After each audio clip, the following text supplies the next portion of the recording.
노다지 썰전, AI 시대가 오면서 가장 주목받는 기업 중 하나죠. 바로 삼성전기입니다.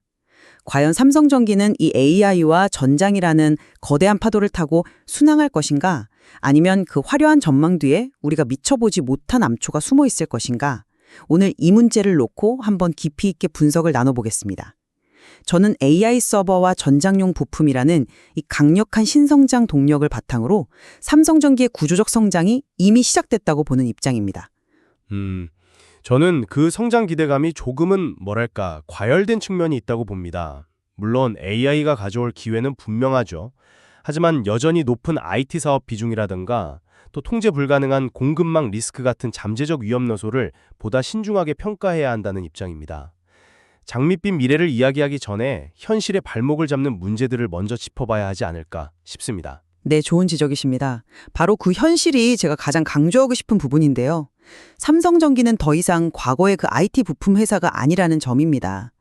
불과 2018년만 해도 전체 매출의 80%가 스마트폰이나 PC 같은 IT직에서 나왔거든요. 아시다시피 IT 시장은 변동성도 크고 마진도 좀 박하죠. 하지만 지금은 그 비중을 50% 수준까지 낮추는 데 성공했습니다. 그 빈자리를 AI 서버와 자동차 전장 부품 같은 고수익 사업으로 채우면서 이제 완벽하게 체질 개선을 이뤄낸 겁니다. 완벽한 체질 개선이라는 표현에는 선뜻 동의하기가 좀 어렵네요. 비중이 80%에서 50%로 줄어든 것은 사실입니다만 그건 여전히 매출의 절반이 IT 사업에서 나온다는 의미이기도 하잖아요. 근데 이 스마트폰 PC 시장은 아시다시피 지난 몇 년간 사실상 성장이 멈춘 상태입니다. 한쪽 날개는 계속 약해지고 있는데 다른 쪽 날개가 강해진다고 해서 과연 힘차게 날아오를 수 있을까? 저는 이 불균형이 삼성전기가 가진 가장 큰 구조적 리스크라고 봅니다. 바로 그 지점에서 관점의 차이가 발생하는 것 같습니다. 그 약해지는 날개와 강해지는 날개가 이게 전혀 다른 차원의 이야기거든요. 삼성전기의 핵심 사업인 MLCC, 즉 적층 세라믹 커파시터를 예로 들어보죠. 전자제품의 혈관에 흐르는 전류를 안정적으로 조절해주는 아주 작은 댐과 같은 필수 부품인데요. 기존 스마트폰에 한 1000개가 들어갔다면 AI 서버 한 대에는 그보다 훨씬 비싸고 성능 좋은 고사양 MLCC가 10,000개에서 20,000개까지 들어갑니다. 그러니까 양과 질이 완전히 다른 시장이 열린 거죠. 물론 AI 서버용 MLCC가 고부가가치 제품이라는 점은 인정합니다. 하지만 그게 전체 MLCC 사업에서 차지하는 비율을 좀 냉정하게 봐야 합니다. 여전히 매출의 상당 부분은 개당 단가가 훨씬 낮은 IT용 범용 제품에서 발생하고 있거든요. AI 쪽에서 아무리 큰 이익을 내도 이 거대한 IT 쪽의 수요 부진이 계속된다면 결국 아랫돌 빼서 윗돌 괴는 그런 형국이 될 수 있다는 우려를 지울 수가 없어요. 성장의 효과가 상쇄될 수 있다는 말입니다. 그건 시장을 너무 평면적으로 보시는 것 같아요. 지금 MLCC 시장은 명확하게 두 개로 나뉘고 있습니다. 중국, 대만 업체들이 난립하면서 치킨 게임을 벌이는 저마진 IT 시장이 있고요. 그리고 기술 장벽이 너무 높아서 일본의 무라타나 TDK 그리고 삼성전기 같은 소수의 최상위 플레이어만 진입할 수 있는 고마진 AI, 전장 시장 이렇게요. 삼성전기는 이미 후자, 즉 고마진 시장의 핵심 공급자로 자리를 굳혔습니다. 수요는 폭발하는데 공급은 제한적이니까 가격 결정권, 즉 피를 쥐게 되는 건 당연한 수순 아닐까요? 가격 결정권을 준다는 건 조금 희망 섞인 전망일 수 있습니다. 가격을 올릴 수 있는 요건이 갖춰졌다는 것과 실제로 가격을 올려서 이익을 극대화한다는 건 전혀 다른 문제거든요. 삼성전기의 가장 큰 고객 중 하나가 바로 삼성전자 무선사업부입니다. 만약 IT 세트 업체들의 원가 부담이 임계점을 넘어서면 그 압박은 고스란히 부품사인 삼성전기에게 전가될 수가 있어요.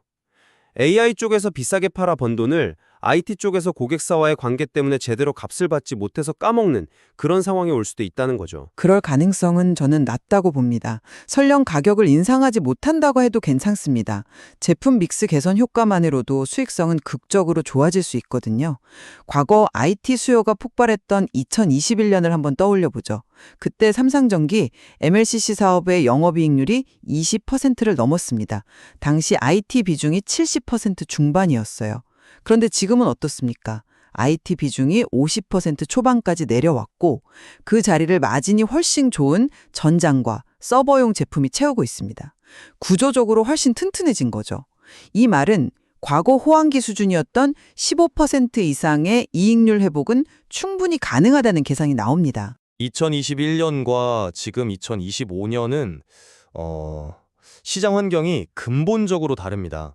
그때는 팬데믹 특수로 IT 기기 수요 자체가 폭발적으로 좋았지만 지금은 그렇지 않아요. 안정적인 사업 구조로 바뀐 건 긍정적이지만 한 축을 담당하는 IT 시장의 수요가 살아나지 않는 한 과거와 같은 높은 이익률을 다시 보기는 좀 조심스럽다는 게 제 생각입니다. 이런 구조적인 전환은 MLCC에만 국한된 이야기는 아닐 텐데요. 그 반도체 기판 사업인 FCBGA도 비슷한 전략을 취하고 있죠. 그런데 여기선 상황이 좀 더 복잡해 보입니다. 맞습니다.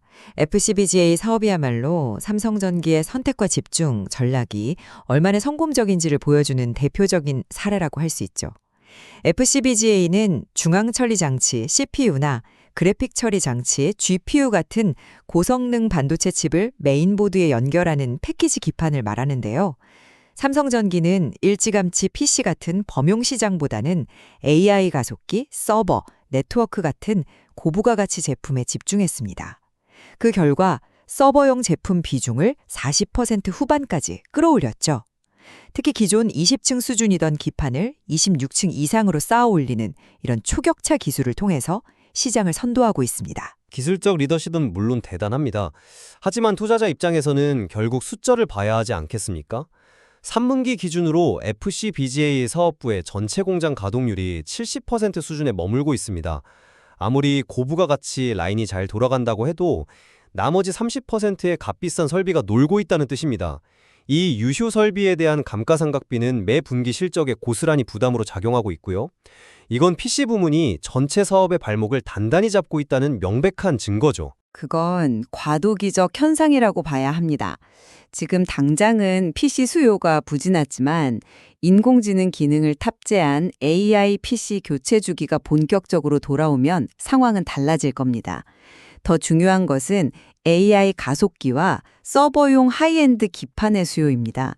이쪽은 주문이 너무 밀려들어서 2026년 2분기부터 2027년까지는 공장을 100% 가동해도 물량을 다 맞추기 어려울 정도입니다. 일부 부진한 부분을 보고 전체의 성장성을 의심해서는 안 되죠.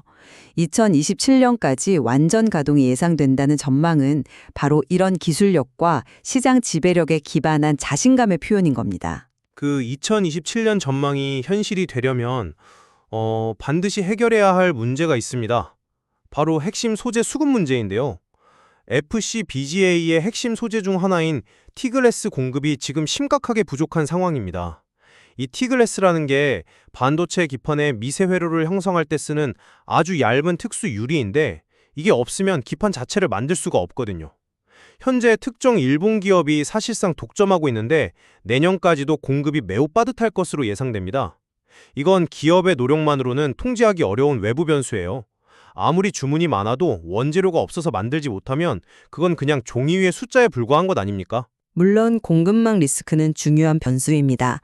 하지만 삼성전기 같은 글로벌 최상위 고객사가 그런 문제를 손 놓고 보고만 있지는 않죠. 이미 T글래스 공급사와 직접 소통하면서 내년, 내후년 물량 확보에 총력을 기울이고 있습니다. 해당 소재 업체도 당연히 이 기회를 놓치지 않으려 대규모 증설을 진행하고 있고요. 단기적으로 공급이 빠듯할 수는 있겠지만 FCBGA 시장의 구조적인 성장 추세 자체를 꺾을 만한 요인은 아니라고 판단합니다.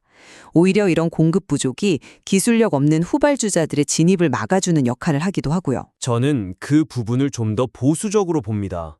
신규 증설 물량이 시장의 폭발적인 수요 증가를 온전히 감당할 수 있을지는 아직 미지수거든요.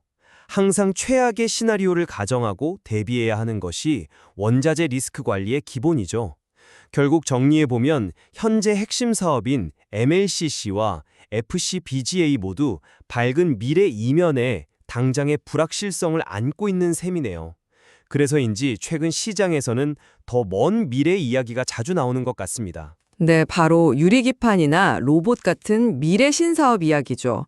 저는 이 신사업들이 삼성전기의 장기 성장 스토리를 더욱 견고하게 만들어준다고 생각합니다. 특히 차세대 반도체 기판으로 불리는 유리 기판 사업은 이미 가시화되고 있습니다. 주요 고객사와 합작법인, 제2구위까지 설립하면서 2027년 양산을 목표로 차질 없이 진행 중이거든요. 플라스틱보다 훨씬 얇고 정밀하게 만들 수 있어서 미래 AI 반도체 패키징의 게임 체인저가 될 겁니다. 전부 2027년 혹은 그 이후의 이야기입니다. 당장 내년, 내후년 실적에는 기여하는 바가 거의 없다고 봐도 무방하죠. 미래의 꿈을 현재의 기업 가치에 너무 과도하게 끌어와서 반영하는 것은 아닌지 한번 생각해 볼 필요가 있습니다. 그 꿈이 현실이 되기까지 넘어야 할 기술적, 시장적 허들이 한두 개가 아닐 테고요. 하지만 주식시장은 본래 미래의 가치를 먹고 자라는 것 아니겠습니까? 당장 눈앞의 실적도 중요하지만 10년 뒤를 내다보는 장기적인 비전 역시 그에 못지않게 중요합니다. 특히 휴머노이드 로봇 시장은 엄청난 기회가 될 수 있어요. 최근 공개된 테슬라의 옵티머스 같은 로봇 한 대에 들어가는 MLCC가 무려 1만 개에 달합니다. 고사양 카메라도 5개 이상 탑재되고요. 이건 최신 전기차 한 대에 들어가는 부품 수와 맞먹는 수준입니다. 이런 거대한 신시장이 이제 막 열리고 있다는 점은 삼성전기의 미래 가치를 평가할 때 반드시 고려해야 할 핵심 요소라고 봅니다. 물론 로봇 시장이 열리면 삼성전기가 수혜를 볼 거라는 데는 동의합니다. 하지만 그 시장이 언제 또 어느 규모로 본격적으로 열릴지는 아무도 확신할 수 없습니다. 아직은 미지의 영역에 가깝죠. 유리기판도 마찬가지고요. 신사업에 대한 과도한 기대감은 언제든 실망감으로 바뀔 수 있다는 점을 시청자 여러분께서도 기억하셔야 합니다. 또한 이런 신사업들이 단기적인 실적에 미치는 영향은 거의 없다는 사실도 분명히 인지해야 하고요. 자, 이제 슬슬 마무리를 해야 할 것 같네요. 제 입장을 최종적으로 정리하겠습니다. 삼성전기는 스마트폰과 PC에 의존하던 과거의 사업 구조에서 성공적으로 벗어났습니다. 이제는 AI, 전장, 서버라는 고성장 고수익 사업을 중심으로 완벽하게 체질을 개선했고 그 성장의 과실을 거두기 시작하는 단계에 진입했다고 봅니다. 단기적인 변수나 우려가 있을 순 있겠지만 이 거대한 구조적 성장이라는 방향성 자체는 매우 명확하며 흔들림이 없을 겁니다. 저는 그 성장 스토리 이면에 가려진 리스크를 다시 한번 강조하고 싶습니다. 여전히 회사 매출의 절반을 차지하는 IT 사업의 부진, FCBGA 사업의 낮은 가동률 문제, 그리고 T글래스 수급과 같이 기업이 통제하기 힘든 외부 변수는 보다 신중하게 지켜봐야 합니다.